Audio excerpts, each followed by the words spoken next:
స్కాంద పురాణాంతర్గత సంపూర్ణ కార్తీక పురాణము 9వ రోజు 17, 18 అధ్యాయములు. 17వ అధ్యాయము ఆత్మజ్ఞానబోధ. అంగీరస మహర్షి ఆ ఉద్భూత పురుషునికింకను ఇట్లు చెబుతున్నాడు.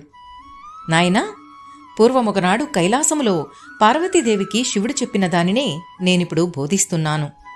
జాగ్రత్తగా ఆలకించు. దేహమంటే ఏమిటి? జీవుడంటే ఎవరు? బ్రాహ్మణుడు అనగానేమి? ఆత్మ అనగానేమి? అనే ప్రశ్నలను బాగా సంధించావు నాయనా. వాటి వివరణను చెబుతాను విను. ఓయి ధనలోభి, కర్మ ప్రమేయం గాని కార్యాచరణగాని లేని నీకు విముక్తి ఎట్లు కలిగిందనే కదా నీ సందేహము. మన కార్యకార్యాల రూపమే ఈ దేహము. మరి దేహాన్ని నడిపించేది ఆత్మ. ఆత్మ అంటే గత జన్మల కర్మఫలమే. ఈ కర్మఫలమే దేహాన్ని నడిపిస్తున్నది. ఆత్మ దేహానికి ఉన్న ఈ ద్వంద్వ సంబంధము అద్వితీయమైనది. దేహమే లేని ఆత్మయు, ఆత్మే లేని దేహములు ఉండవు. ఇవి ఒకదానికొకటి పరస్పర సంబంధమును కలిగి ఉన్నాయి. ఆత్మ పంచభూతాత్మాల సమ్మేళనము. ఈ ఆత్మకు కావలసింది అగ్ని, నీరు, వాయువు, ఆకాశము అనగా శిరస్సు, భూమి అనగా హృదయము. మన దేహంలో ఈ పంచభూతాత్మలు ఇమిడి ఉన్నాయి. ఇవన్నీయు వాటి వాటి స్థితులను అధిగమించినా లేక తిరోగమించినా దేహము అష్టకష్టాల పాలవుతుంది. అధిక వేడితో బాధపడడం, తద్వారా తలనొప్పి మున్నగు శరీర వ్యాధులు రావడం, అట్లే అధిక చల్లదనంతో బాధపడడం అంటే జలుబు, వాతం మున్నగు వ్యాధులను అనుభవించుట. భూమి అంటే హృదయము తన స్థితిని తప్పినట్లయితే హృదయ సంబంధ వ్యాధులు, హృదయ స్పందనలతో తేడాలు, ఇంకా వాయువు లేనిచో శ్వాసకోశ సంబంధ వ్యాధులు, ఇలా ఎన్నింటినో గమనిస్తూనే ఉన్నాం. అంటే ఆత్మను నిర్దేశించేవి ఈ పంచభూతాత్మాలే. అయితే ఈ పంచభూతాత్మల మనుగడకు ఆహారం అవసరమవుతుంది. ఇవన్నీ మన కర్మలతో సంబంధం కలిగి ఉన్నవే. అంటే మనం చేసే పనులు మంచి పనులు అనగా సత్కర్మలు చేయడం వలన ఈ పంచభూతాత్మల వాటికి నిర్దేశించిన నియమిత స్థాయిలో ఉండి దేహాన్ని బాధించవు. కానీ దుష్కర్మల వలన అనగా చెడు పనులు చేయడం వలన ఆత్మను నడిపించే పంచభూతాత్మలు తమకు నిర్దేశించిన నియమిత స్థాయికి ఎక్కువగాని తక్కువగాని అయితే అవి దేహాన్ని బాధిస్తాయి. ఈ విధంగా ఆత్మకు కర్మకు అవినాభావ సంబంధముంది. కావున సత్కర్మలు చేసి సుఖించాలి. దుష్కర్మల ప్రేరణ వలన దుఃఖమే కాని సంతోషముండదని గ్రహించాలి. మరుజన్మ అంటే ఏమిటి? అసలు జన్మలెన్ని ఉన్నాయి అని వాటిని విశ్లేషించితే సత్కర్మలు, దుష్కర్మలు, ఆత్మ, జన్మములు ఇవన్నీ మరలా ఒకదానికొకటి పెనవేసుకునున్నాయి. మన దేహంలోనున్న ఆత్మను నడిపించే పంచభూతాలను ఆయా నిర్దేశించిన నియమిత స్థాయిలో ఉంచే సత్కర్మ, దుష్కర్మల వల్లనే జన్మలు కలుగుతుంటాయి. వీటన్నింటి గురించి తెలుసుకోవడమే ఆత్మసాక్షాత్కారము. శ్లోకం. కర్మబంధశ్చ ముక్తిశ్చ కార్యం కారేణమేవచ స్థూల సూక్ష్మాంతథా ద్వంద్వం సంబంధో దేహముచ్యతే.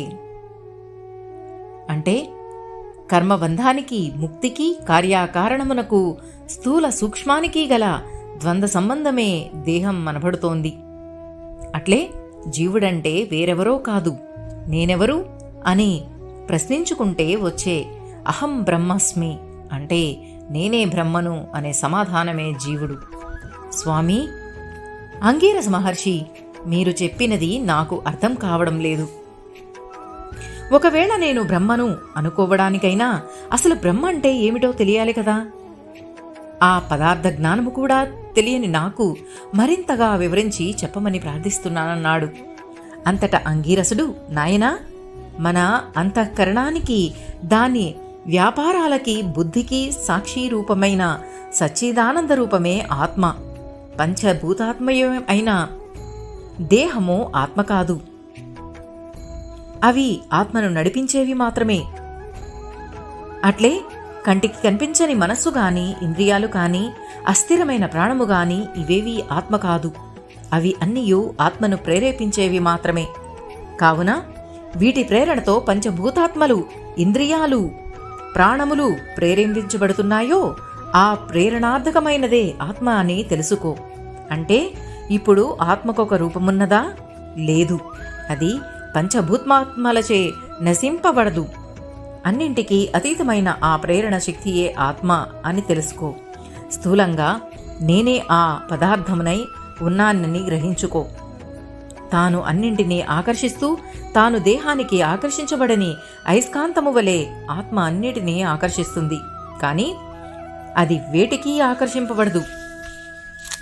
అంటే పుట్టకలేనిది, అస్తిత్వమైనది, వృద్ధి లేనిది, క్షీణత్వము లేనిది, పరిణామం చెందనిది, నాశనము లేనిది, 6 వికారాలు లేని దానినే ఆత్మ తెలుసుకో. ఆ ఆత్మయే దేహత్వాన్ని పొందిన నేనుగా గుర్తించు. అలా తెలుసుకొన్నవాడు అహం బ్రహ్మాస్మి అనే స్థితిని పొందగలడు. అంటే నేనే బ్రహ్మను అని అర్థం.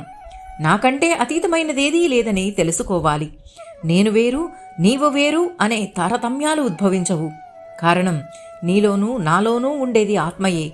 అది నీకు వేరుగాను, నాకు మరొక విధంగానూ ఉండదు. ఇంకా అర్థమయ్యేట్లు చెప్పాలంటే అందరిలోనూ ఒకే రకమైన దేహేంద్రియాలు, వాటిని నడిపించే పంచభూతాత్మలు, కర్మాకర్మలు అన్నీ ఒక్కటే. ఇవన్నీ ఒక్కలాగే ఉన్నప్పుడు ఆత్మ మాత్రం ఒకరికి మరొకరికి వేరుగా ఎందుకుంటుంది? ఉండదు. కావున ఆత్మ ఒక్కటే, రూపభేదమైన దేహాలు మాత్రమే వేరు. మరి బాహ్య శరీరాలలో భేదాలు ఎందుకంటావా?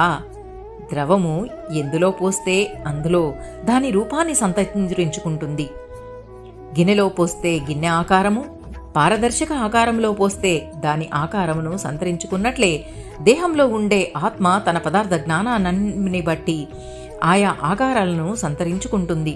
కనుక దేహము నిత్యం, ఆత్మ ఒక్కటే నిత్యము, శాశ్వతమని గ్రహించాలి.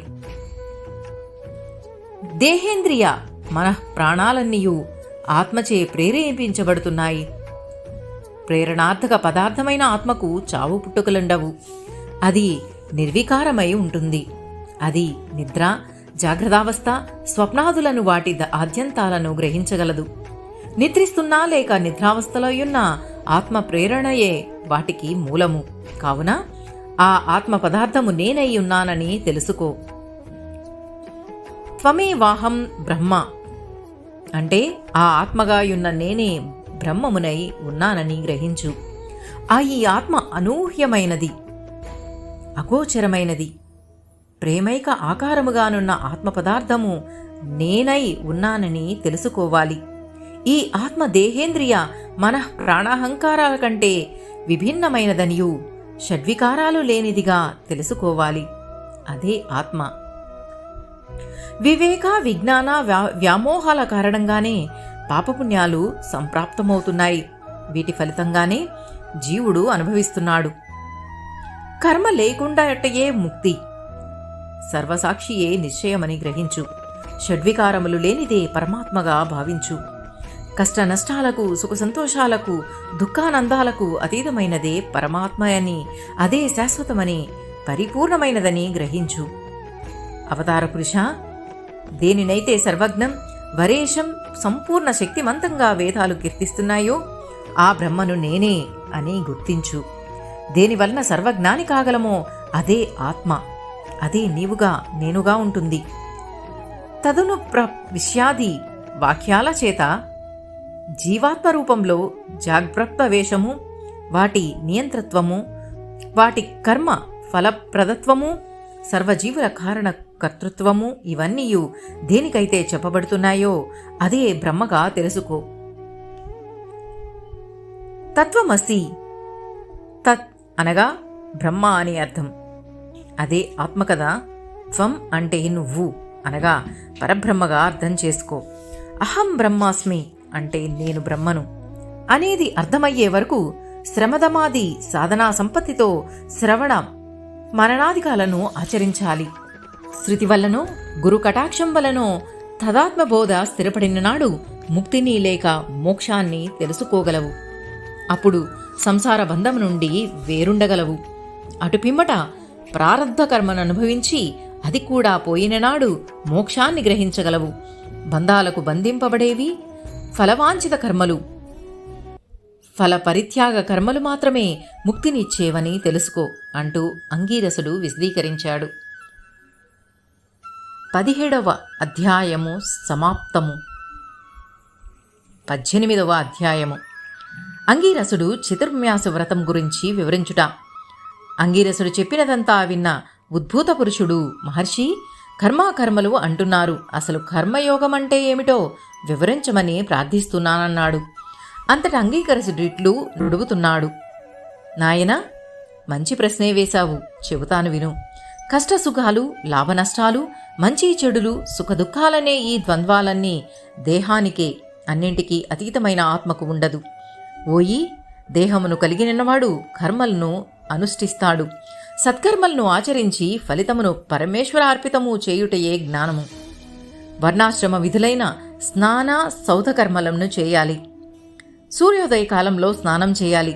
స్నానం చేయకుండా చేసే కర్మ అది ఎంతటిదైనా నిష్ప్రయోజనం. కార్తీక మాసంలోనూ, వైశాఖ మాసంలోనూ, మాఘమాసంలోనూ, కనీసం ఈ 3 మాసాలలోనూ స్నానం చేసేవాడు ఉత్తమ గతులు పొందుతాడు. అలా ప్రాతకాలంన స్నానం చేసి సంధ్యావందనం, జప, తప, హోమ, తర్పణాలు చేయుట వలన వైకుంఠవాసునికి కృపకు పాత్రులై చివరకు శ్రీహరి సన్నిధానం చేరుకుంటారు. వేద విధములగు కర్మలు సిద్ధకర్మలు. చతుర్విధ పురుషార్థములు సిద్ధించుతాయి.